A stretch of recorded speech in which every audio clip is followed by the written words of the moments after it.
everyone. Hi. Hi, Nikki. Hi. Welcome to Ask an Expert. We are so excited. Tonight we are joined by Niki Clarke. Nikki is a Grand Prix Dressage rider. She has accomplished a lot at the FEI levels and has USDF bronze, silver, gold medal. And on top of that, she is just a wealth of knowledge. So we are so excited to have Nikki here joining us. And we received a couple questions in advance, but as always, as you have questions, put them in chat and I will relay those to Nikki. But as before we get started here, Nikki, how are you? How's your week going? Just let's get started by setting the table a little bit. The week is going great. We're getting geared up to head south for the winter down to Wellington. Currently, I'm in Hamilton, Montana. And it's always an event loading up the circus and heading southeast all the way across the country for the winter. So yeah, we're just getting prepared for that. And it's we had our last amazing day of weather yesterday, and today the cold has come, and I think we're in for it now until we leave. That is such a big move from Montana all the way to Florida. And it's unusual. I haven't heard the Montana-Florida split before. What made you guys do Montana? Well, I was born actually here in Montana, and I think I'm just really drawn to it. And my husband and I wanted to move up here, and clients of ours got together and they said, well, what if we do it too? And we can go up there and split the time. We normally split the time between Arizona and Montana. But we've been going to Florida for part of the winter the last couple of years. And for this winter, we kind of have a bigger year with some of our horses. So we decided to just go down there for the entire time. Although California has done an amazing job of putting together an enormous amount of CDIs. And I'm really sad we can't be there to support that this year. But I'm really cheering for it. And we're supporting from afar because we hope that stays going, and then we can stay west. Yeah, that's awesome. I mean, yeah, it does seem like going to Florida is like you're obviously surrounded by some of the biggest competitions in the world down there, but having the opportunity to stay out west would be amazing. And Yeah. that part of the market growing is such a good signal just for the industry as a whole. So that's great to hear. Yes, we're all very excited about that. Yeah. Can you tell us a bit about like your current competition setup? Like how many competition horses do you have? What are your sights set on right now? Give us a little bit of the lay of land on that front. So right now I have Sarah Moore, who I did a little at the Big Tour last year, the Big Tour CDIs, and we qualified for the national championships, but decided to stay home and keep training. He's still only a year into that level, actually, as of next month. So we decided we want to stay home, do our homework, and save it for this season in Florida. So he'll be in the Big Tour CDIs. And then I have a really exciting up and coming Grand Prix horse that I'm partnered with. His name is Komsi Komsa. And I'll be looking to get him into the Grand Prix ring as well. He's young, he's 8, coming 9. But he's a super exciting one for the future. And then I also have a really great 5-year-old that we got at the end of last year that will be going out and doing his first season of, getting in the show ring and having great experiences. And then I have another young horse that's 4, and he'll be doing the same. He'll be checking out the big sights and doing the big kid thing and growing up. That's a big string of horses that you're currently competing on. That's Yeah. awesome. Yeah. And then we have another sale horse as well. So we just sold one and have another one. So I'll go to Florida with 5 this year. Wow. Yeah. And does your husband ride as well? Yeah. My husband rides, trains, shoes. He helps coach me. Debbie McDonald is my full-time coach. And then when she's not here, he's always eyes on the ground for me as well. So I can't really get away with anything.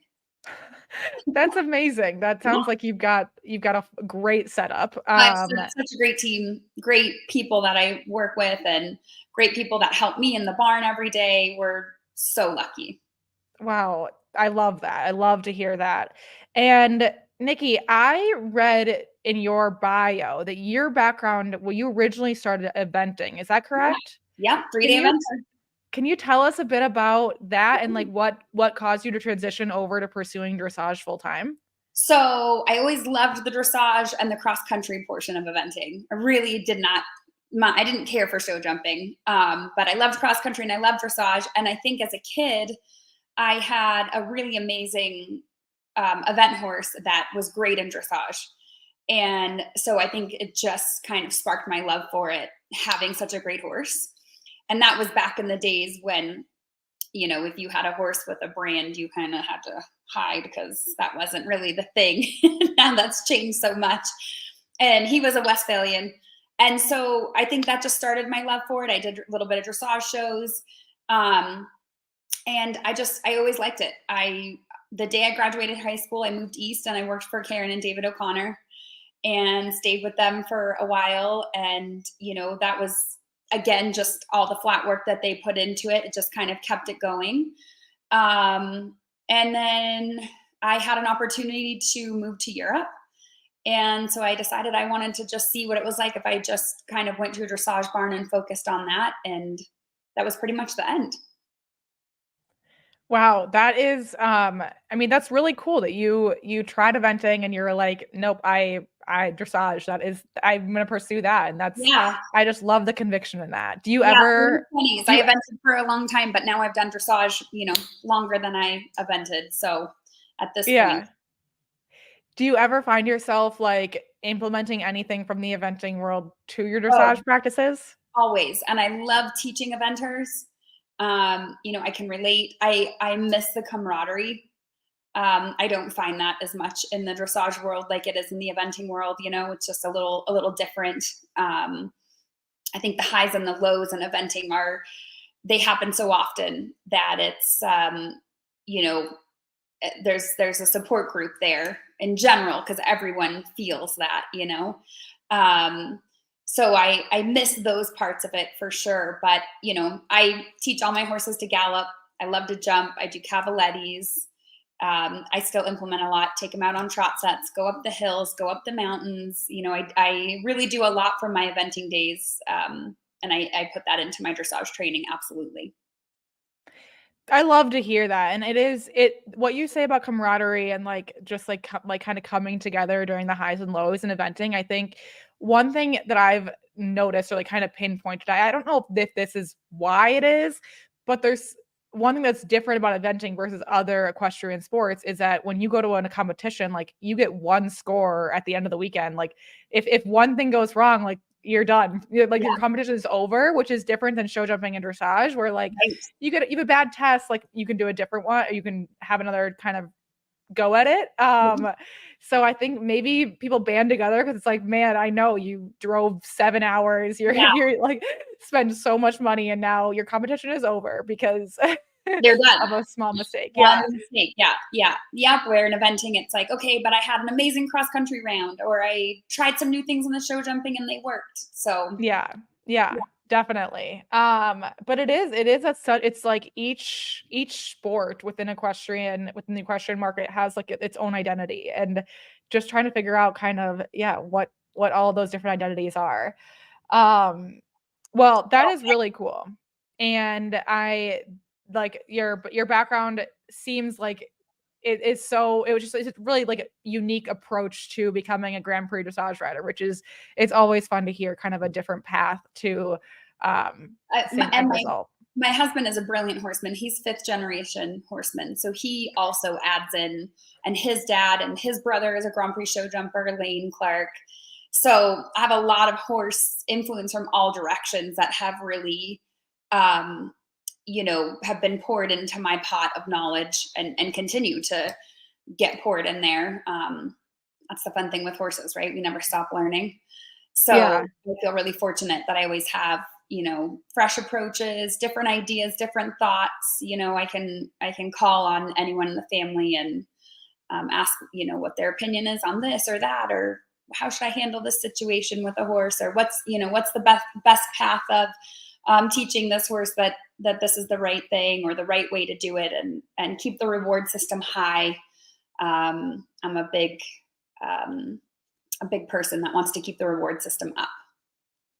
Yeah, so I think that's a good. Well, before I jump into the next question, is your husband also a dressage rider, or is he a show jumper? He's done both. Cool. Yeah, Okay. he's That's done both. awesome. He's probably more towards a show jumper than a dressage rider, but yeah, he's done both. So you really get you get perspectives from like all the different communities Yeah, in how you definitely. approach. That's really cool. I think that Yeah. that probably benefits you as a rider, but also benefits your horses to have all those different kind of outlets. Yeah, his dad was a world champion cutter.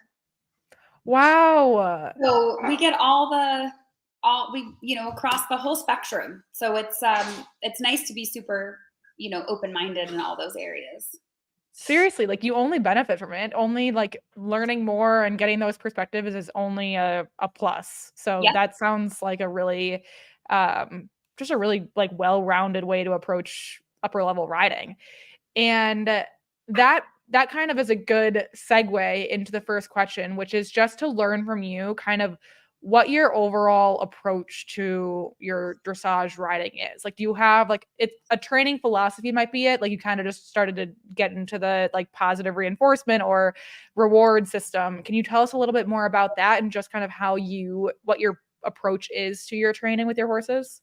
So, horses are pressure release animals. We all know that. So, what I try to do is really operate from a side of encouragement and release of pressure when they've done something that you want them to do, whether you're teaching them, to trot in a different way, or, have a little more elevation in their gaits or sit a little bit more. Excuse me 1 second. I'm so sorry. Yes. You're okay. Just go look in the mirror. You're fine. Did you bite a pen? Sorry. That's my son. He's 11 working on school. I think maybe Love a pen it. exploded in his mouth. Oh no. Yeah. We've all been there. We can all relate. Yeah. So I like to keep the reward system high. So if I'm, teaching a horse anything from a leg yield, if they're, difficult in moving sideways or going forward, or a little more expression in the trot, to ask when they answer, relax, and let them have some ease with it. Ask again, relax, and not just pressure, and keep the pressure on. Basically, I like to show them that it's something good, give them a reward, make it be a little more playful, a little more interesting for them to make the effort and try. You're fine. Yeah. When you say release the pressure or relax, like how does that look and is it always different? Like I'm picturing like you get a Uh-oh, I've just lost you. I can't hear you all of a sudden. Oh, there we go. I think I got you back. You can hear me now? Yep. Got you now.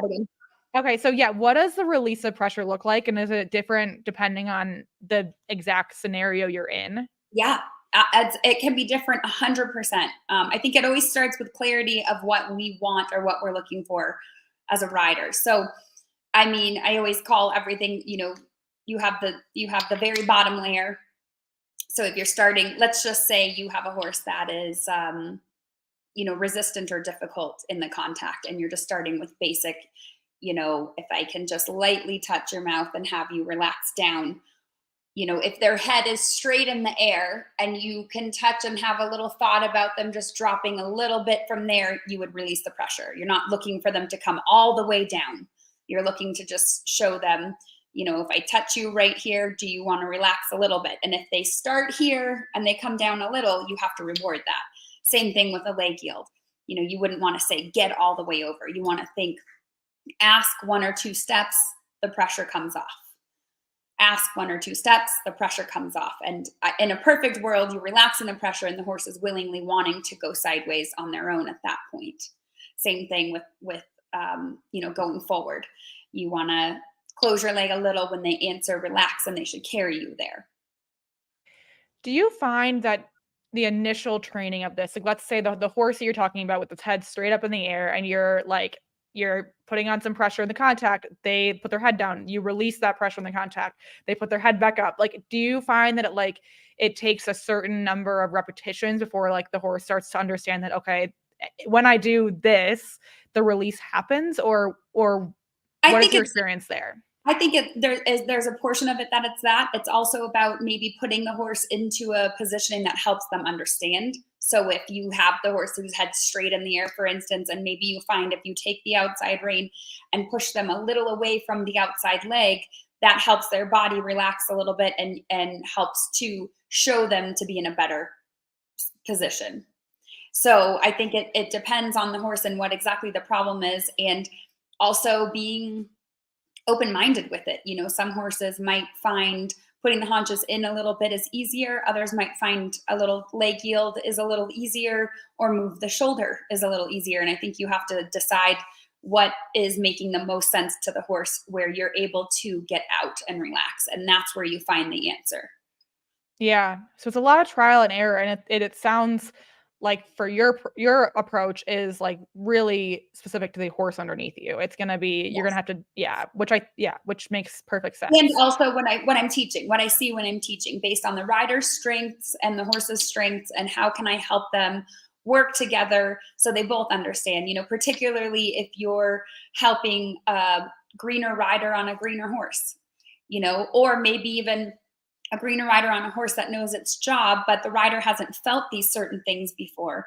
So you want to help them get to the place where they can feel that, because a lot of times when the light bulb goes off, okay, now they know what they're looking for. If you don't know what you're looking for, it's hard to know what you want.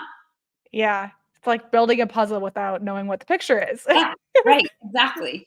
Yeah. Uh, yeah, I think that's a great perspective. I really like that approach.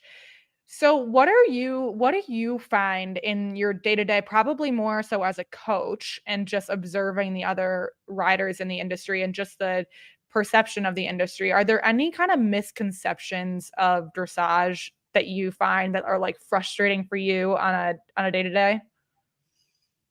Um,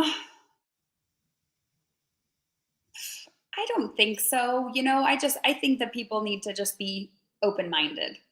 I mean, that's really the main thing. There's a lot of different ways to get to the end point. And I think when you can find it in the easiest way for the horse in the kindest way, that is what the answer is.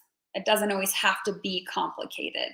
I think that's probably a big thing, is a lot of times these things become complicated because it feels like it should be, but maybe it's the basics that are missing. So now you're trying to do something that's beyond the basics. Now that makes it complicated, and just go back to the basics. Yeah, the foundation is so important. Yeah. So we got a question from one of our members, Debbie, and she's saying, I think I understand what it means to ride from back to front, but could you explain more of the mechanics of how to get there, or the feel perhaps? She says, I feel like I really try to do this, but sometimes I just don't really feel like I'm getting there.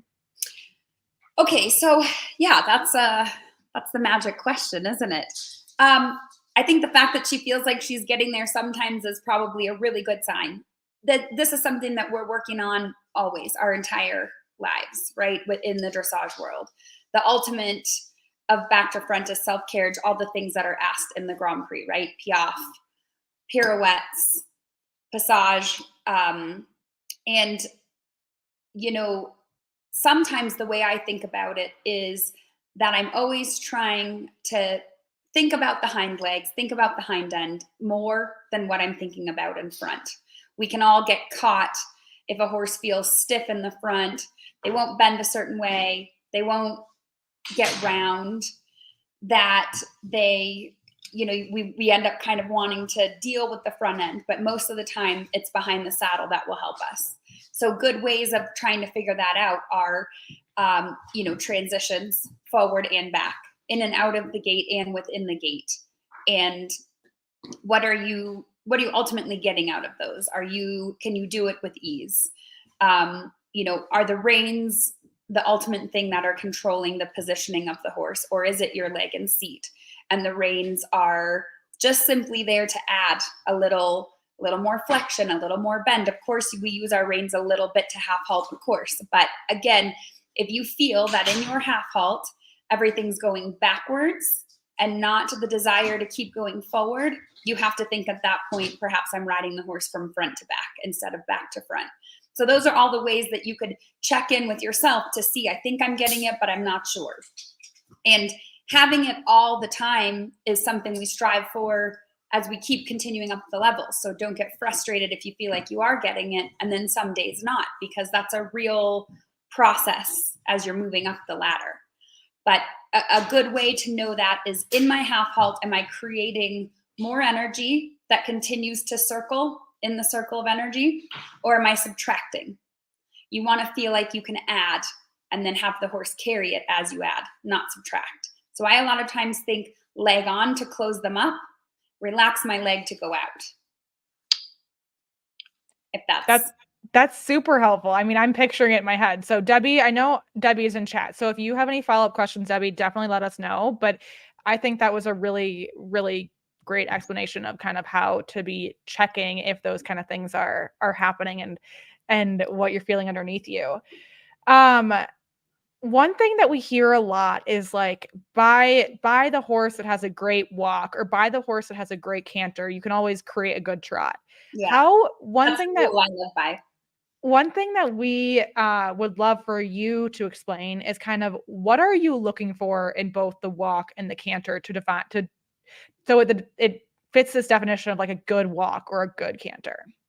Okay, so we can just start with the walk, right? You want a horse that wants to swing through their body with a big overstep, that uses its entire body from tail to nose in the walk, that the back is loose, everything swings naturally on their own. And that when you shorten the walk, they're able to shorten it without the rhythm becoming lateral. Because a lot of times some horses that have huge walks that don't end up really walking through their body, but just their legs walk huge, when you shorten that up, they can become lateral in the walk. So the back tightens, if you will, but the joints and the legs don't change. So the stride still stays big, right? And we're always looking in dressage horses for the pelvis to want to tilt. So when I think shorten my horse in the walk, the first thing I think is that their pelvis wants to think about tilting a little bit before I even think about the reins or anything. That my half halt and everything I'm initiating, I'm saying to the horse, tilt this pelvis a little, whether that's trot, walk, or canter, just the thought of it, right? That they can tilt the pelvis, load a little bit of weight behind, and then from there, now your spring is loaded. You want that spring to then carry through their whole top line and out to your hand. So in the walk, if they have a huge walk and you go to shorten it and then it gets lateral, you want to be careful about that. So you always have to watch a little bit for those big walks that you see at first with huge overtracks. You always have to say, does that have a propensity, or is it safe? So even if it's a young horse, you can check that pretty easy. Even if it's a green, if you can get on its back, you can kind of see what its natural tendencies are there. So that was the walk. And then with the canter, I'm always looking for, a horse that, again, the pelvis naturally wants to tilt a little bit down with the thought of that. Good separation of the hind legs. And a lot of times they can have huge canters. And again, you have to kind of say to yourself, how collectible is this? Is this so big that asking this horse to, over time, come more together and keep that circle of energy not covering as much ground, but now coming higher in the air? Is it actually going to be able to do that with those mechanics of the canter? And that can be front leg or hind leg. If they have, a huge front leg in the canter, sometimes that's hard for them to organize. If both ends are huge, hopefully you can organize both ends. But always looking for the natural ability to go forward and come back. And what do they do? No matter the age or the ability, just by nature, what do they want to do is how I ask myself. And that's especially with, a young horse. That's really helpful. And we just got a follow-up question, which is, do you have any advice for horses that don't quite have as nice of a walk or canter? And this person is thinking about their fluffy pony at home. To set up some walk cavalettes are always great, and just have them on the side of your ring or right in your ring, and spend time walking through the walk cavalettes, teaching the horse to walk through that will help with rhythm. Also, something that I work with in the walk is just to think about slowing the horse down a little bit, close your leg, sit in a little, and see if they can just rotate their pelvis and give you a nice little settling feeling in your hand. The minute that they offer you that, you let them walk out to your hand. Things get a little unsteady, they get a little bobby, the rhythm isn't as great, or it gets short and choppy. Same thought. Sit in, have a little thought about rocking them back gently, just a thought. The minute they come back and want to connect out to your hand, let them walk big and out again. And keep repeating that. You're kind of thinking about it being like an elastic band, where you're loading it up a little bit and then you're letting it come out. And then the balance might change, might get a little quick. Repeat that until you're just gymnasticizing that elasticity through the horse's body.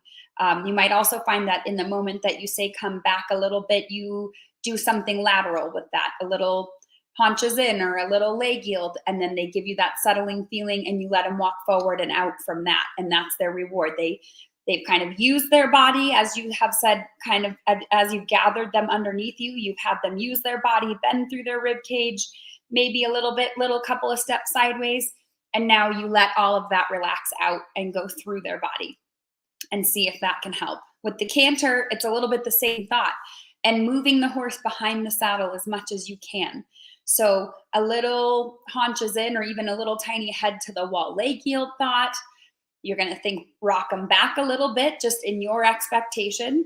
Move their body a little haunches in, little leg yield, let them straighten, relax, and go out. Do it again, repeat. So it's the same thought. They're sort of loading up those joints, working that rubber band, and then getting their body a little soft as you do that with a little lateral. I try not to take too much in the neck. You can position a little bit, but not too much in the neck. Think behind the saddle and then let them go out again. And just keep working that. Bringing them back, working them behind the saddle through their body. Relax, go out. For the walk cavaletti, how far apart should those be? You can do whatever you're comfortable with. And depending on your horse's walk stride. I like to set them up on a little bit of a fan on a turn, so that if you want to work a little bit more on the collected walk, you can ride the inside line where it's shorter. And if you want to work a little bit more on the walk covering more ground, you can ride the outside line. Set up 4 poles. I try really hard to not just use poles on the ground, but an actual cavaletti, because I don't love it if they roll on the ground with the pole with their foot. That cannot work out so well sometimes. So I try to have like an actual cavaletti, or something where they're not going to keep rolling the rail if they are to step on it, if that makes sense. So I like the fan, and you can do 3 feet and extending along from there if you're doing the fan on the circle.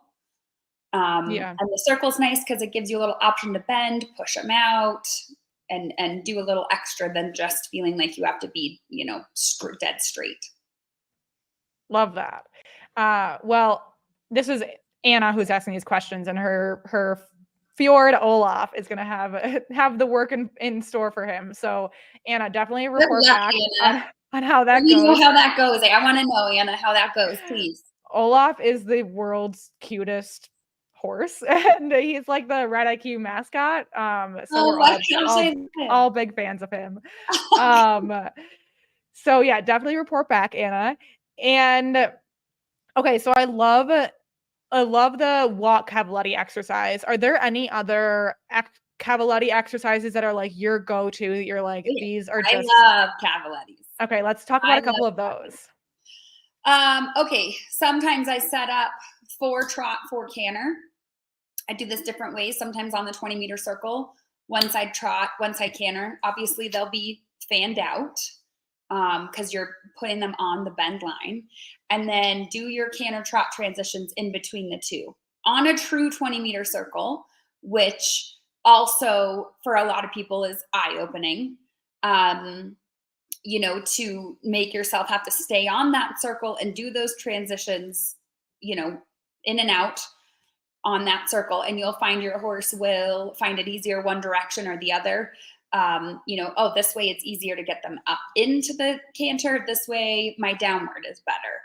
And you'll feel the bend. You'll feel how one direction they'll want to take the line and make it a little bigger as you go through the cavalettis. It's important to keep thinking about turning and decide you're riding the middle or you're riding the inside line. But you'll notice that a lot of horses will want to sort of take you towards the outside of the fan. So it helps with even just, shoulder control. And then it makes your half halts a little quicker, because in the cavalettis, especially if you raise the trot ones, they're going to get a little more elevation, and a lot of people kind of hold on and grip.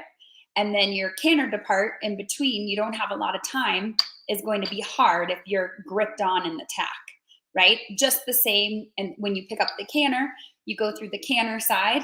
If you're holding back on them, your downward to trot is going to be harder, right? For any of you event riders, when you drop off of a bank, if you hang on their face, where are they going to land? Further out, right? So you equate it to the same thing. You want them to land in softness, get down as much as they can to the bottom of the bank, not out, because now you have your related distance to your skinny or your corner or whatever's coming up. It's the same thing. If you're hanging on them in the canter cavalettis, your downward to trot, you're already at 50%, your downward to trot's going to be hard. So it kind of sharpens everything. It works on your straightness, and it works on your transitions, and it works on the quality of your gaits at the same time. I like to do that on the straight line as well. Sometimes that's even harder to get your canter depart, especially if you put them down center line, and one time you pick up the right lead, and then the next time you have to pick up the left lead. In between, you trot in, pick up your canter, and do the 4 out. And then change which lead. And then you'll notice what you end up wanting to do, or how it gets sort of, a little discombobulated based on your sides or the direction, or, and then always picking up the canter on a straight line too is, that in and of itself is a good exercise. So then you throw in the cavalettis with that. The other thing I love to do is set up I set up 8 all the way up center line, but going from the short sides, like across. So you put one on either side of center line, so it's short turns, and you serpentine all the way up and do every other trot, canter, and then come back around and you start at canter, trot. That's a good one too. And if you really want to up the ante on yourself on that one, when you do the trot one, you have to pick up the canter before you turn. Everyone can pick it up as they turn, but can you trot through the 2 trot pulls, get your canter depart before you make your turn to your next 2 canter rails, then get your trot transition before you make your turn to your next 2 trot, and then canter. So it's kind of fun. In that case, you basically have four going like in a line, four poles parallel to each other. No, in that one you have 8 poles, just two poles all the way up center line, but so center lines runs. Yeah, so 4 on either side. Yes. Either side of center line. Yeah. Yes. Okay. Yeah. Man, all 3 of those exercises, or 4 even, maybe you mentioned, like those sound awesome. So yeah, those are really fun. I love to do cavalettis, and it just always, teaches me something about the horses or myself. Like, oh my gosh, look how much I want to lean to try to pick up this canter. I encourage everyone to be forgiving with themselves with it, because it's more about what are you learning from it, not did you do it so amazing. What are you gaining from this exercise? And I like to look at exercises like that, not just did I complete the exercise and do it in the best way possible, but actually, what I got out of this was my horse is leaning against my right leg more than I knew, or whatever, any of that stuff. That's really what those exercises are about, is to enrich your learning and your self-reflection on yourself as a rider, but also gain a little bit more knowledge about the horse that you're sitting on. Yeah, it's a data collection exercise, basically. Yeah. Better understand what's going on. So on the topic of cavaletti, it's a great opportunity for us to talk about what your schedule is with your horses. I'm sure it can be easy to fall into this trap of wanting to just drill every day of the week and be like preparing for that next competition. How do you set up your schedule for your horses every week and kind of keep it interesting and avoid falling into that trap? So when I'm in Montana, this is like my heavier training time. We also have, big turnouts for the horses to be in here. We're not showing a lot. So when I'm in Montana, the way I work it is Monday, Tuesday, we ride, we work. Wednesday, the horses hack, or they go up the mountain. If I was going to do cavalettis, I do it on a Wednesday. And I kind of just change depending on what each horse needs. So, some horses need to go up the mountain, other ones, some babies need to go, or it kind of just depends. And then Thursday, Friday, I train again, and my horses have the weekend off. And they go on the walker, they go on the turnout, and that's what they do on Saturday, Sundays. Now in Florida Florida's a little different. I try to do 2 walk days a week. They end up pretty much, I'm on them 6 days a week in Florida. But 2 of those days are walking or easy days. They don't love being outside as much in Florida. And then of course we show a lot. So it does change that. And I don't take them up mountains or anything like that there, obviously. So it does change depending on where I am. How do you approach fitness for your horses? Do you find that just the schedule they're on keeps them fit, or are you doing other measures, I guess, besides hacking? Or is hacking your fitness measure? Kind of how do you approach fitness? In Montana, it is our fitness measure because we have so many hills and mountains here. So they're walking up hills every time they're hacking. I mean, I even do that before the rides. They all walk before I ride. So I do a lot of walking with them. They all walk for a total of 30 minutes on one end or the other, or both ends of each ride. Whether that's 15 minutes before and 15 minutes after the ride, or a hack up the slow hill, we call it, up the driveway, and then they get ridden, or they just walk on the flat.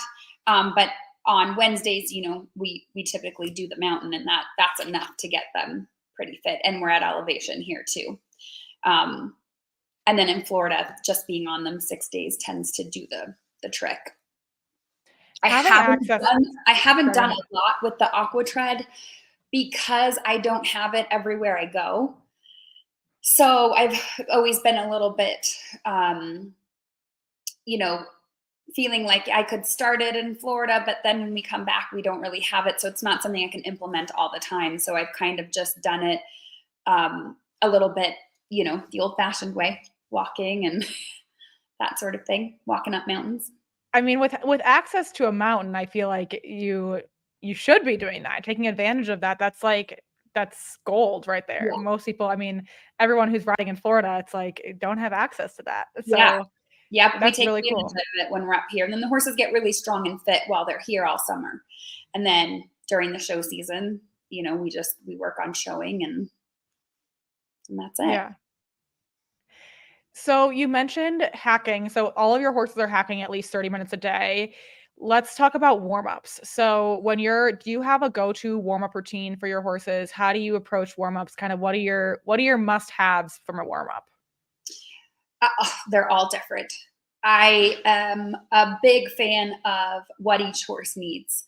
I would tell you that my riding is tailored to each horse. I don't really have like a system in that respect. Each horse has their own system.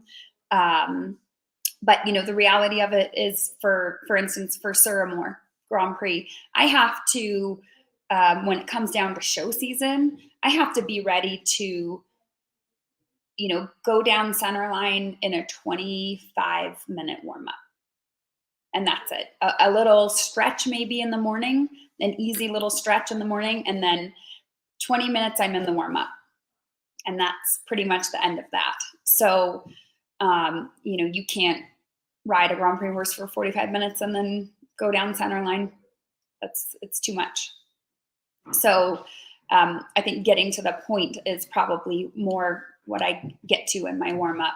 And then on him, for instance, Today, my husband helped me. I warm up a little easy around the outside, trot, canter, then we work. And then when we're finished, I get up and I gallop off their backs a little bit and let them just, try to let all their muscles let go. Because at the higher levels, those muscles are contracted the whole time, right? You're working on piaffe, passage, and pirouette, so everything's contracted. So letting all of that sort of let go and relax and let them go out and back across the ground, I like to do at the end of their ride. That's so interesting, because I feel like I don't remember who we were interviewing, but somebody who had worked with Carl Hester, and they said that like apparently if you're taking a lesson with Carl, or if he's riding his own horses, whenever the horse like does something well, he'll be like, okay, now let him gallop. And like, that's like the reward is like, okay, just let him go, let him have some fun, or go out in the field and gallop for a second. And I love that. Like, yeah, let him be a horse for a second, because they were just great. Yep. That's what I like to do. I love that. Do you background coming in? What was that? That's the old eventing background coming in. Exactly. Yeah. You gotta go to your roots sometimes. Yep. And I'm sure the horses love it. Yeah. Do you ever find, I guess, so when you have a horse that you're working with and like you really just, they accomplish something that like you've been working on, and it's like a breakthrough moment, what is your response to that? Like, is it you go and gallop? Is it you get off and you let them be done for the day? What is kind of your go-to response when you have a good moment? Everything off and a reward, big pats. I'm pretty verbal with my horses, telling them they're so good, and then finishing. So usually it's a forward thought, out of the tack, go forward, big pats, let their neck stretch out and make a big fuss, pretty much. That's great. And on the other side of the coin, when you're kind of running up against a wall, either you're riding or you're coaching a student and they're just hitting a wall with a horse, kind of what is your go-to response for that moment? Change the topic, go to something else and come back to it. As a lot of times what I'll do, especially depending on the situation, if it feels pressured, if the student feels nervous, they're getting ready for the show, or they're warming up and having a hard time. Sometimes just getting both the horse and the rider's minds off of the topic and then coming back to it in a minute can really make a big difference, and not just feeling like you're just repeating the same thing over and over again. And you're just feeling like, can't get it. Just to get out of there, do something else, come back to it. And if it's something like a half pass, then go ride a shoulder in, to a haunches in, forward, shoulder in, haunches in, go forward. Now try your half pass again. Don't just get stuck. Remember that there are basic levels of everything you're doing. And sometimes we find the difficulty we're having in the thing isn't actually to do with the thing, but more the building blocks that lead up to that thing. So don't ever be afraid to take a step back and go back to those things for a minute and see if that makes a difference for the thing that you're having the trouble with. I think that's really helpful. So that was my next question, was going to be on troubleshooting half pass. So it's interesting that you brought that up. I think breaking it down to the building blocks of kind of what makes up the half pass makes a lot of sense. Is there anything else related to kind of troubleshooting when you're getting stuck in the half pass? Go forward. Couple of steps sideways, go straight out, go forward. Couple of steps sideways, straight out, go forward. I think if the minute you start to feel like you're compromising your position, like a common thing would be, inside rein over the withers and outside hand to the outside and kind of doing, one of these. The minute that starts getting compromised, then I think you have to get out and reset. Because at that point, everything's going to be getting tangled up. Yeah. Do you have a go-to exercise, or what is your approach to getting a square halt? We've had a lot of members ask about the formula for a square halt, and would just love to hear what your perspective on that is. Depends on what the problem is, right? So start from the walk. And I like to think of it like having control of each one of their legs, that you're in charge if they're putting a foot down or not. And a lot of times when a horse goes wide, If a horse goes wide behind, you can typically say they're on the forehand, right? Because then all the weight of their body's going on the front end. So in that moment, you have to think, okay, I need to put a little bit more leg on and keep their front end up and their hind legs down. And don't be afraid once you're starting in the trot to the halt, don't be afraid to take a couple of walk steps into the square halt. But I think the number one thing that if I could say, you want to think you're going forward into the halt. So keep walking and make your steps smaller, smaller, smaller, smaller into the halt. So it doesn't feel like a backwards movement, that it's not just stop, but instead that the legs are closed, and ultimately you want to be able to soften the hand. So the hind legs can come under and all that energy can keep traveling up and forward. If you just pull, they're going to drop down and hind legs are going to go out behind them. So think of making the steps smaller each stride to the halt. That's really helpful. And I think that also is helpful when you start talking about the rein back as well, which just, it all kind of flows into each other. And I think that that's really good advice. One thing that would love to get your thoughts on is just especially for lower level tests. Like, we're not talking about the Grand Prix, the Prix St. George, talking about like the training level or even first level tests. What do you find are a lot of your students, or just as you're observing riders at those levels, what do you find are common mistakes people are making in the arena that are causing them to lose points? Accuracy. Yep, accuracy and riding to the letters, riding good circles, being educated on the lines and what those are really supposed to look like. So, with the serpentine, the change of bend portion, where do I cross center line? How far either side of the letter, let's say on your 3-loop serpentine, where do I need to be? I always say you want it to be equidistant. If you're making your center loop over E or B, you want to hit the rail and leave the rail at the same distance on either side of B. So let's just say you get to be 2 strides before B, you want to leave the rail 2 strides after.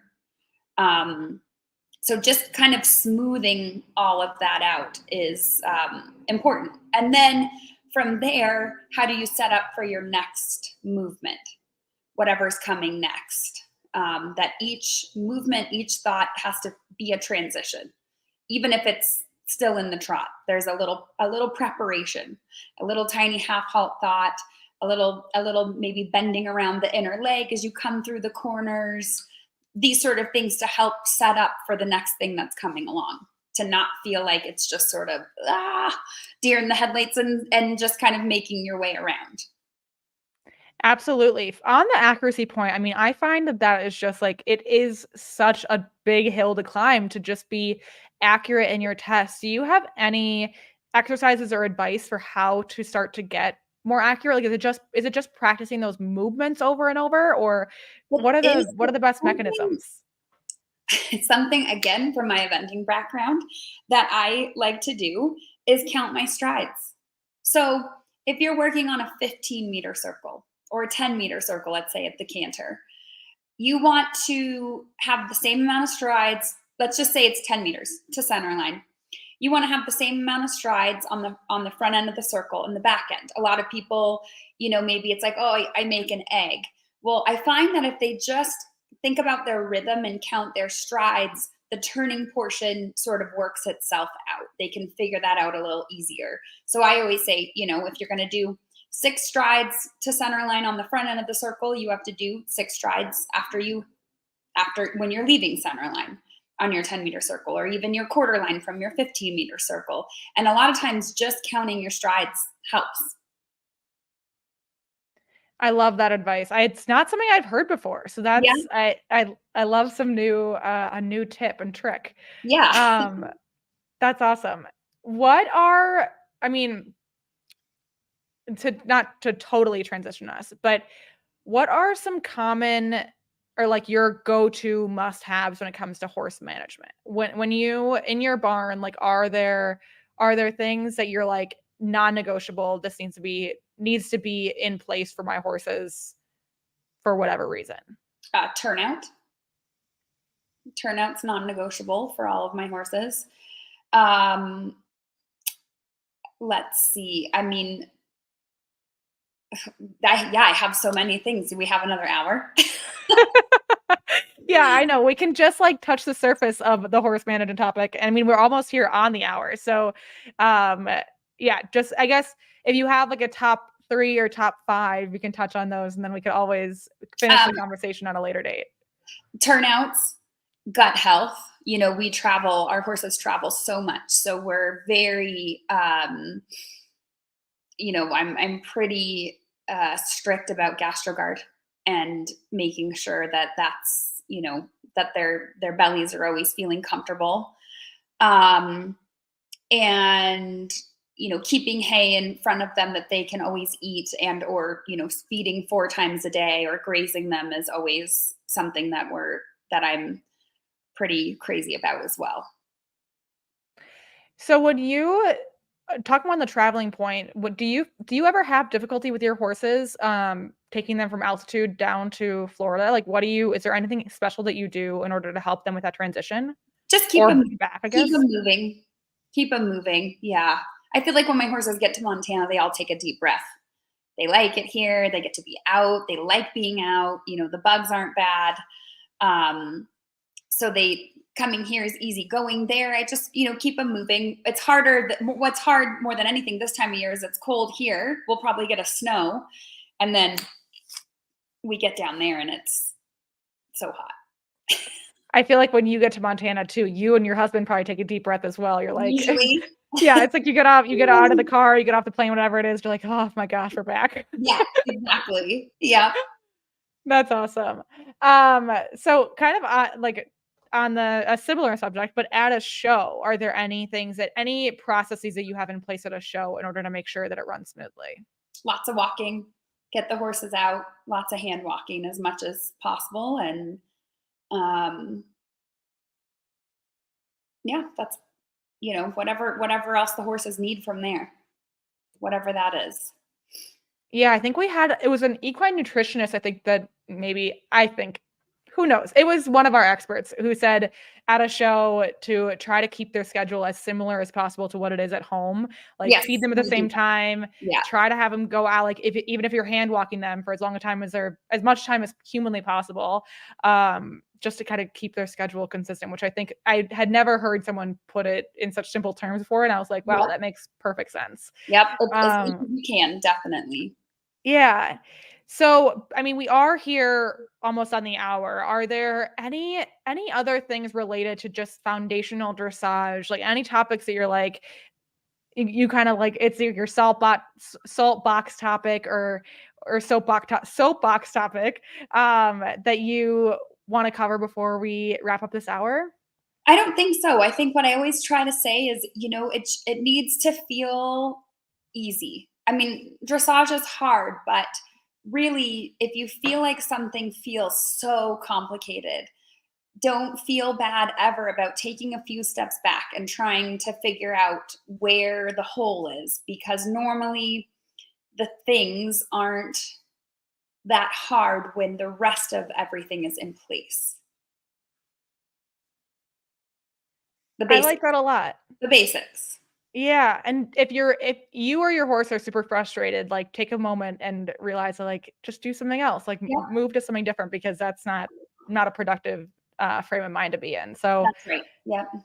I love that. Well, Niki, thank you so much for taking the time to do this. I think we've had a number of members in chat ask for diagrams for those Cavaletti exercises. So we'll have to have you do lessons on those. And happy to.